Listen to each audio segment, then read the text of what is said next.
School of magic season 2। Title विशाल द्वीप जानवर।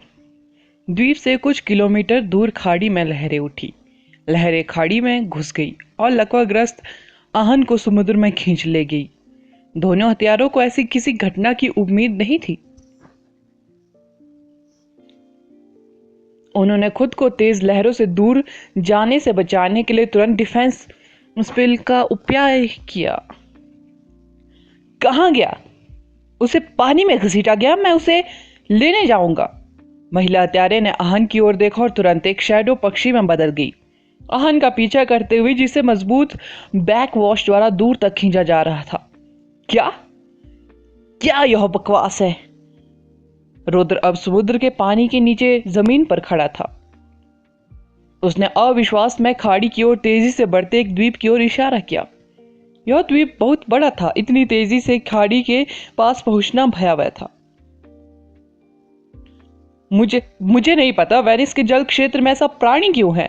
पुरुष हत्यारे की आंखें चौड़ी होगी। उसके जैसे अनुभवी व्यक्ति ने भी पहले कभी इतना विशालकाय जानवर नहीं देखा था।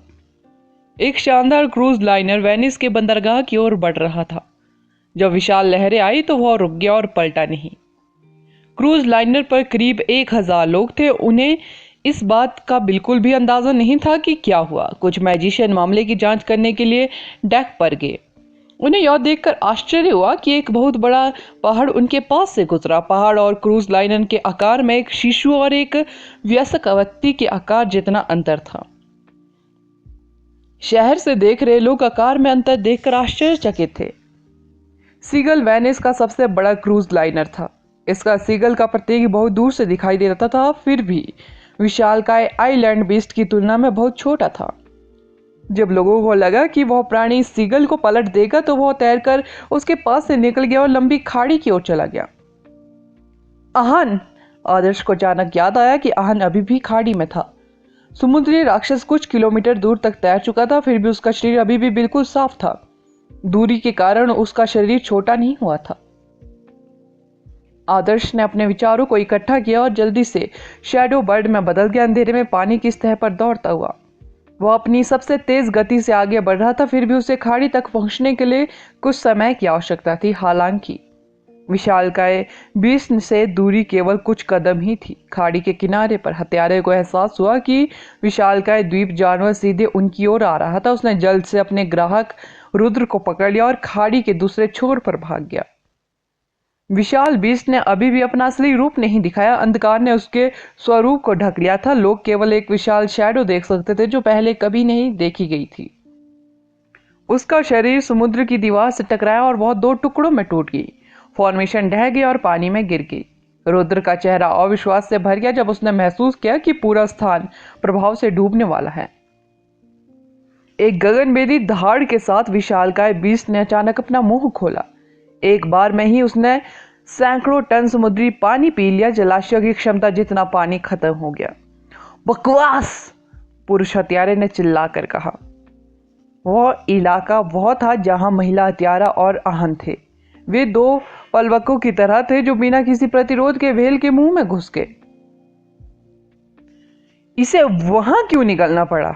रुद्र ने अचानक कहा। विशालकाय बीस्ट ने मनुष्य और पानी दोनों को निकल लिया। उसका आगे रहने का कोई इरादा नहीं था। वह समुद्र में डूब गया। केवल उसकी विशाल रीढ़ की हड्डी सतह पर रह गई। ऐसा लग रहा था जैसे कोई हिलता हुआ द्वीप धीरे धीरे समुद्र में डूब रहा हो। वेनिस को झकझोरने वाला विशालकाय जानवर आखिरकार पानी में डूब गया। उसका काला सिलूट जल्द ही क्षितिज में गायब हो गया। पुरुष हत्यारा और रुद्र अवाक रह गए जब उन्होंने विशालकाय बीस्ट को जाते हुए देखा। क्या उस जीव ने उन दोनों को खा लिया? क्या यह संयोग था? विशालकाय बीस्ट यहां पानी पी रहा था और उसने महिला हत्यारे और आहन दोनों को अपने पेट में खींच लिया। क्या हमें इसके पीछे जाना चाहिए? रुद्र ने पूछा, लेकिन जैसे ही उसने यह कहा उसे एहसास हुआ कि यह कितना मूर्खतापूर्ण लग रहा था। पुरुष हत्यारे ने तुरंत ठंडे स्वर में कहा, उस लेवल का प्राणी शासक लेवल के प्राणियों में भी सर्वोच्च है।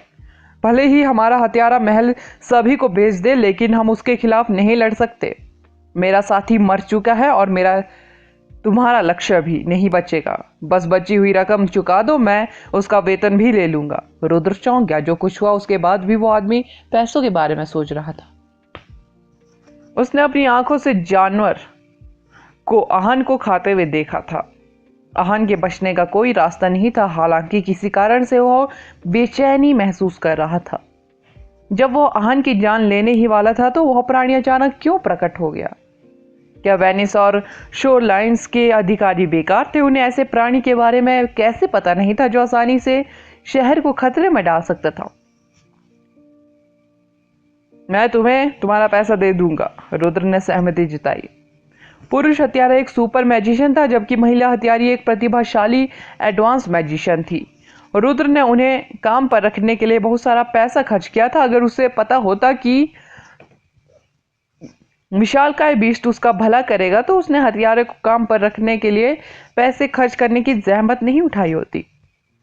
समुद्र तट के पास का इलाका एक छोटे से कस्बे जैसा था। जब समुद्र तट की दीवार नष्ट हो गई तो यह इलाका समुद्री पानी में डूब गया।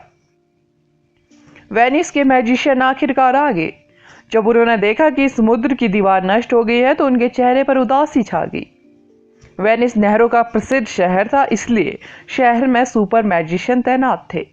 हालांकि विशालकाय द्वीप जानवर के चले जाने से पहले उनमें से कोई भी प्रतिक्रिया नहीं कर सका। पूरा शहर डर से व्याकुल था। किसी को पता नहीं था कि एक विशालकाय बीस्ट जो पूरे शहर को नष्ट कर सकता है उनके इतने करीब है। यदि विशालकाय बीस्ट जानवर मनुष्यों के प्रति शत्रुतापूर्ण होता तो वेनिस एक क्षण में ही डूब जाता। यह राहत की बात थी कि बीस्ट उनके प्रति शत्रुतापूर्ण नहीं था, या शायद वह उनके अस्तित्व की उपेक्षा कर रहा था। सीगल इसका आदर्श उदाहरण था। हालांकि लोग अभी भी समझ नहीं पाए थे कि जानवर यहां क्यों छिपा था, वह किसके पीछे था। आदर्श को आहन नहीं मिला। उसने शोर लाइन्स सलाहकारों और टीम से उसे खोजने के लिए कहा, फिर भी उससे वह कहीं नहीं ढूंढ पाए, यहां तक कि उसकी तलाश भी नहीं। भोर में शोरलाइन अलायंस को अंततः एक व्यक्ति मिला जिसने 2 लोगों को उस विशालकाय प्राणी द्वारा निगलते हुए देखा था। आदर्श को यह शब्द सुनकर बेहद दुख हुआ। अगर सच में ऐसा था तो आदर्श को बिल्कुल भी अंदाजा नहीं था कि उसे क्या करना चाहिए। आदर्श, क्या तुम्हें पता है वह चीज क्या थी? आपने कहा कि वह जापान से ही हमारा पीछा कर रही है, क्या यह सच है? यहां तक कि आदर्श भी सवालों का जवाब देने में असमर्थ रहा। उसे सिर्फ इतना पता था कि आंचल की मौत की वजह विशालकाय बीस्ट ही था। यह जापान के शहर में था और मियाता आंचल ने इस पर एक रात बिताई थी, यह मानकर कि यह सिर्फ एक द्वीप है, लेकिन अगले दिन यह किसी तरह गायब हो गया। आदर्श ने अभी ट्रेन में से इसकी एक झलक देखी। उसे समुद्र का साफ नजारा दिखना चाहिए था, लेकिन उसने एक द्वीप देखा। बाद में ट्विन गार्जियन टावर में उस जगह के डिफेंस तंत्र ने जानवर के अस्तित्व को महसूस किया था। तब आदर्श ने अनुमान लगाया कि प्राणी उनका पीछा कर रहा था। उसके बाद वे पूरे प्रशांत महासागर को छोड़कर दक्षिणी अमेरिका चले गए। आदर्श को लगा कि वह अवास्तविक था कि प्राणी उनका पीछा करता रहा। उन्हें क्या पता था कि वह जीव वास्तव में उनका पीछा कर रहा था। वह न केवल विशाल प्रशांत महासागर को पार कर गया था, बल्कि अटलांटिक महासागर को पार करके भूमध्य सागर में भी पहुंच गया था। आदर्श को इस बात का बिल्कुल भी अंदाजा नहीं था कि वह जीव भूमध्य सागर में कैसे पहुंच गया। वैसे भी वह जीव उनका पीछा कर रहा था और उन्हें इसकी जानकारी भी नहीं थी। यह क्यों दिखाई दिया? आदर्श अभी भी सवाल से उलझन में था। कोई कारण अवश्य रहा होगा कि वह प्राणी उनका पीछा कर रहा था, लेकिन उसने इस समय प्रकट होने का निश्चय किया था, मानो वह सीधे आहन की ओर जा रहा था और उसे निगल लिया। आदर्श को लगा कि यह आहन को खाए जाने जितना आसान नहीं था। यह जीव ब्लैक स्नेक जैसा था। अगर वह उन्हें नुकसान पहुंचाना चाहता तो जापान में ही ऐसा कर लेता। कोई विकल्प न होने के कारण आदर्श केवल हीरो हंटर एजेंसी से मदद मांग सकता था। आश्चर्यजनक रूप से दादू ने इसके बारे में जानने के बाद व्यक्तिगत रूप से इसकी जांच करने का वादा किया। आदर्श जानता था कि दादू एक अधिकारी है जो किसी शक्तिशाली संगठन के सेवानिवृत्त हुआ है।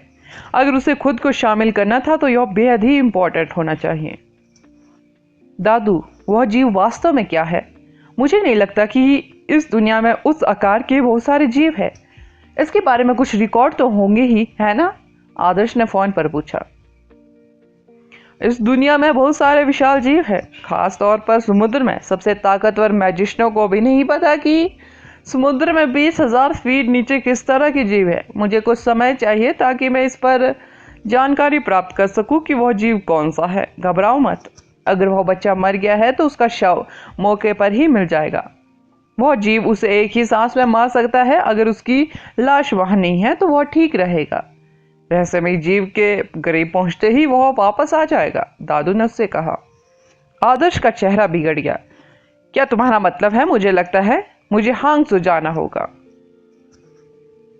किसी भी तरह से आप इसके बारे में कुछ नहीं कर सकते। भले ही आप ब्लैक स्नेक से मदद मांगे, वह भी उस जीव को नहीं ढूंढ पाएगा। ब्लैक स्नेक समुद्र में गहराई तक जाने की हिम्मत नहीं करेगा।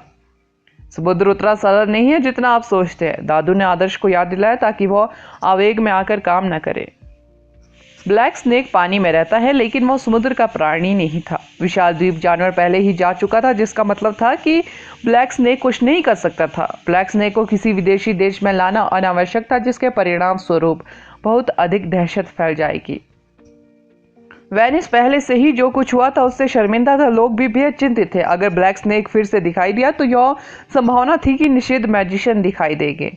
अगर निषिद्ध मैजिशियन आ गए तो हालात बेहद जटिल हो जाएंगे। अब और परेशानी खड़ी करना अनावश्यक था। नेक्स्ट एपिसोड टाइटल तारों वाला पर्वत पथ। आपने जो कुछ भी बताया है मैं उससे गंभीरता से लूंगा। मैंने जापान के यांग शहर में पहले से ही किसी को भेज दिया है। इसके बारे में चिंता करना बंद करो। इससे वैसे भी कोई मदद नहीं मिलेगी। आपको भगवान की मोहर के आशीर्वाद के लिए पाथिन मंदिर जाने के लिए खुद को तैयार करना चाहिए। यह आपके लिए बहुत उपयोगी है, दादू ने आदर्श को चेतावनी दी। आदर्श ने गंभीर स्वर में कहा, मुझे ऐसा लग रहा है कि वह अभी भी जीवित है। मुझे लगता है कि यह संभव है जैसा कि आपने कहा। अगर यह जीव चाहता तो जापान में टीम को खत्म कर सकता था। अब तक इंतजार करने का कोई मतलब नहीं था, दादू ने कहा। दादू, मैं इसे आप पर छोड़ता हूं, आदर्श ने कहा। मुझे किसी केस में शामिल हुए कई साल हो गए हैं। मैं आपको संतोषजनक स्पष्टीकरण दूंगा, यह देखते हुए कि आपने हमारे देश के लिए टूर्नामेंट जीता है, दादू ने कहा। दादू आसानी से हीरो हंटर एजेंसी से कनेक्शन का इस्तेमाल करके कुछ भी पता लगा सकते थे। चाहे कुछ भी हो जाए, वो हमेशा अपने घर में ही रहते थे। इसलिए आदर्श वास्तव में काफी हैरान था कि वह व्यक्तिगत रूप से इसकी जांच करने जा रहे थे। क्योंकि दादू ने पहले ही यह कह दिया था कि आदर्श के पास इस मामले को छोड़ने के अलावा कोई विकल्प नहीं था। विशाल का यह बीस्ट अचानक प्रकट हुआ था जब आदर्श को आखिरकार एहसास हुआ कि प्राणी ने आहन को निगल लिया है। तो कार्रवाई करने के पहले ही बहुत देर हो चुकी थी। भले ही उसने डीमन एलिमेंट का उपयोग किया हो, यह केवल दादू को प्राणी की जांच करने और उसका पता लगाने दे सकता था। प्रतियोगिता के विजेता को ईश्वर की मोहर का आशीर्वाद पुरस्कार दिया गया। चीनी दल ग्रीस की ओर चल पड़ा। प्रारंभिक योजना यह थी कि वे उस समारोह के दौरान विश्वासियों के सामने भगवान की मोहर का आशीर्वाद प्राप्त करेंगे, जहां पार्थिन मंदिर अपनी देवी का चुनाव करेगा। हालांकि यह पता चला कि चुनाव अभी तक समाप्त नहीं हुआ था, जिसका अर्थ है कि देवी का चुनाव कुछ समय बाद ही होगा।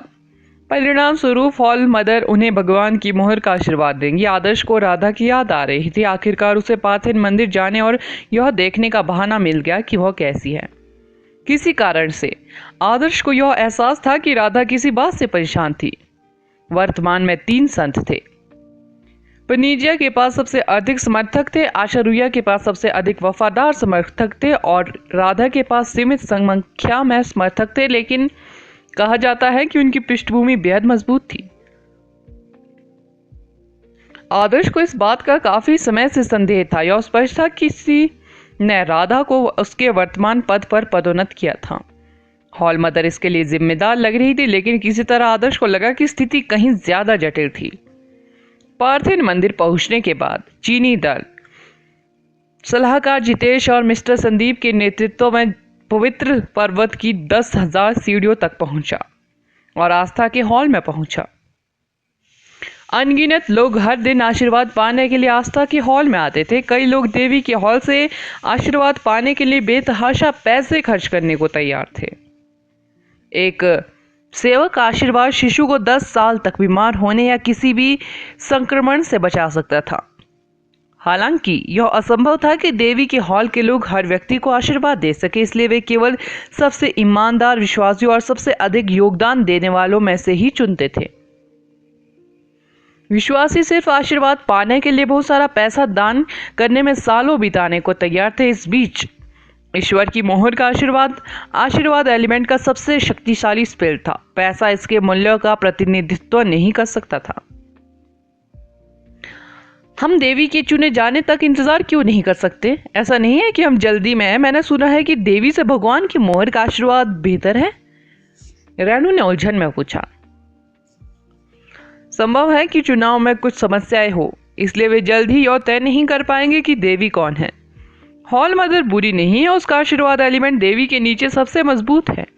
भगवान की मोहर का उसका आशीर्वाद भी काफी विश्वसनीय है। यह कम से कम आपके मैजिक की मूल शक्ति को 1.5 गुना बढ़ा देगा, या अगर आपका आधार अच्छा है तो 1.5 गुना से भी अधिक बढ़ा सकता है, मिस्टर संदीप ने समझाया। मैं पहली बार पवित्र पर्वत पर आया हूँ।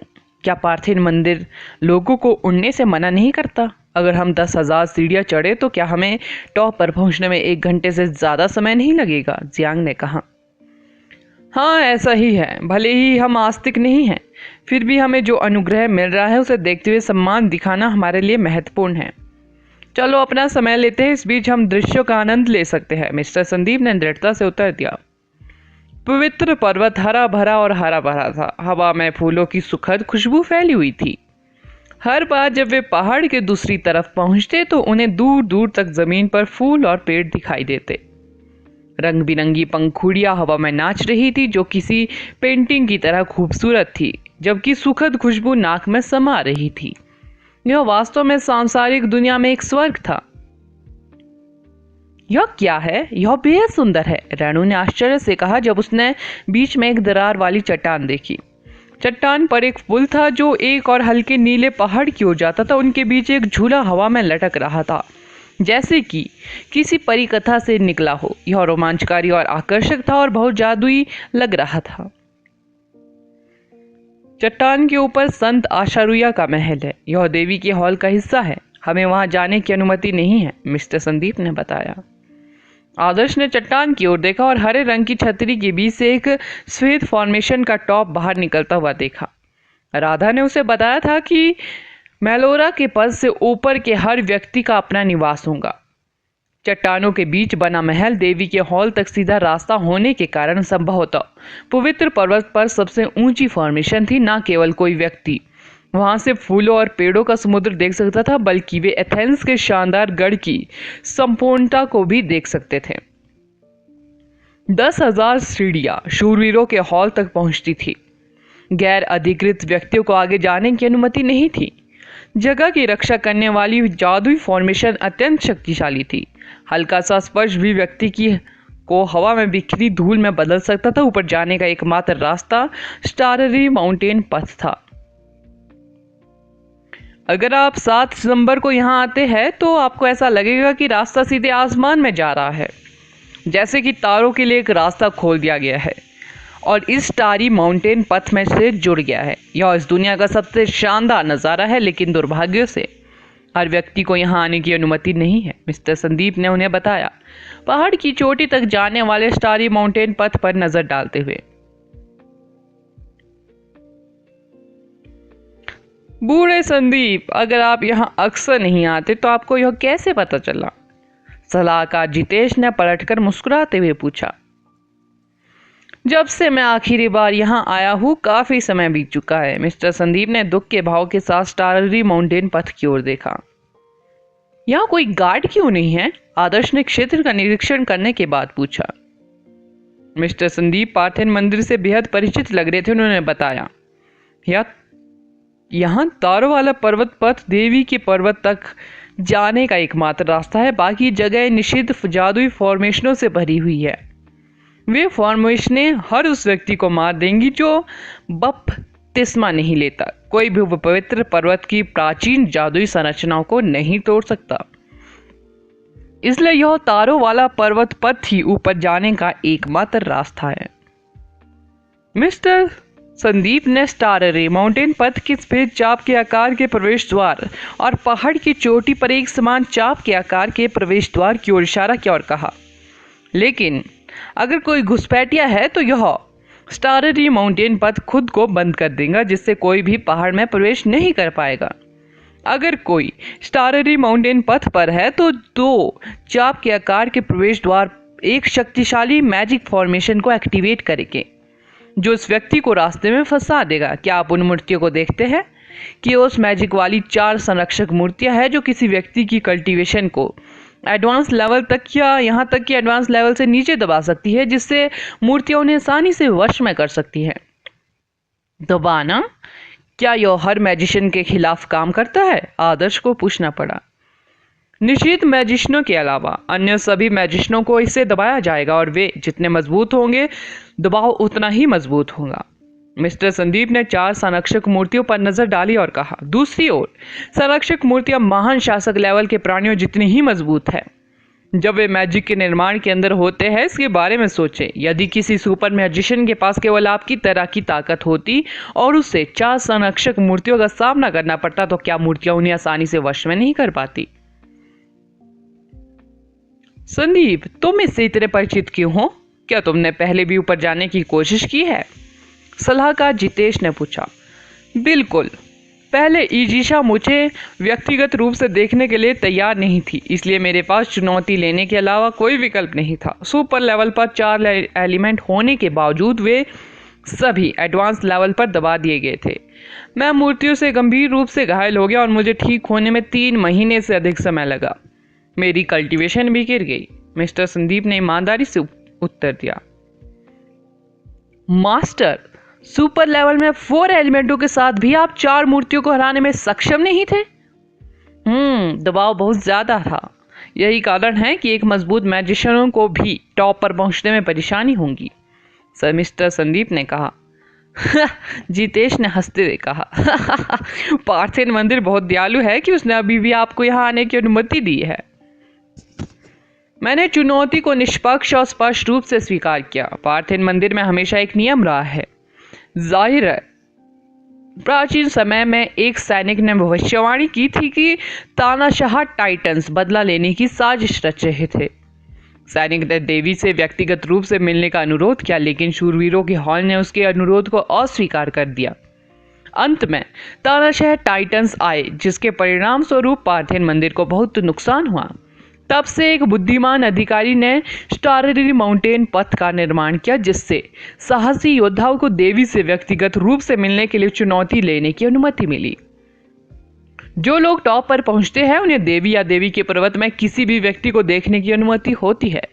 बहुत से लोग नियम से अनजान हैं। यह इंद्रास ही थे जिन्होंने मुझे इसके बारे में बताया, मिस्टर संदीप ने कहा। तुमने चुनौती लेने की हिम्मत की? तुम उस समय बेहद साहसी थे, सलाहकार जितेश ने कहा।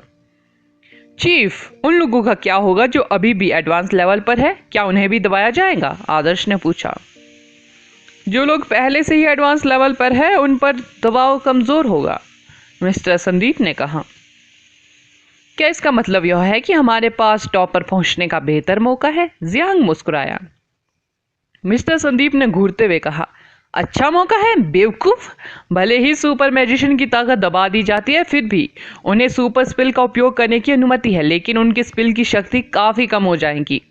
मेरे पास सुपर लेवल पर 4 एलिमेंट थे और उनमें से प्रत्येक एलिमेंट के लिए एक डोमेन था। मैं एक ही विचार से एक स्टार कॉन्स्टलेशन भी बना सकता हूँ और मेरी मानसिक शक्ति भी एडवांस अवस्था में पहुंच गई है। इसके अलावा मेरे पास मैजिक इक्विपमेंटों का एक पूरा सेट भी है। यहाँ तक कि आप सभी की टीम भी मुझे उस समय दबाई गई मेरी ताकत के साथ हराने के लिए पर्याप्त नहीं है, और फिर भी मैंने आखिरी मूर्ति भी नहीं देखी। मिस्टर संदीप की बातों से सभी लोग अचंभित रह गए। दूसरे विचार से यह उचित प्रतीत हुआ। भले ही मिस्टर संदीप को एडवांस लेवल तक दबा दिया गया था, फिर भी वह सुपर लेवल पर 4 एलिमेंटों के साथ एक सुपर मैजिशियन थे। जादू, मानसिक शक्ति, जादू के इक्विपमेंट और डोमेन की उनकी समझ पूरी तरह से उनसे बेहतर थी। अपनी वर्तमान शक्ति के साथ आप पहली मूर्ति को भी नहीं हरा पाएंगे। टॉप पर पहुंचना तो दूर की बात है, क्या आपको पता है कि इसके क्या परिणाम होंगे? कम गंभीर मामलों में आप अपनी कल्टीवेशन का केवल एक हिस्सा खो देंगे, लेकिन एक संभावना यह भी है कि आपकी आध्यात्मिक दुनिया बिखर जाएगी, जिसका अर्थ है आप अब मैजिक का उपयोग नहीं कर पाएंगे। मिस्टर संदीप ने ठंडे स्वर में कहा। उफ मैं तो बस ऐसे ही कह रहा था जियांग ने घबराकर हंसकर कहा। अगला एपिसोड जानने के लिए बने रहे मेरे इस चैनल के साथ। Thank you.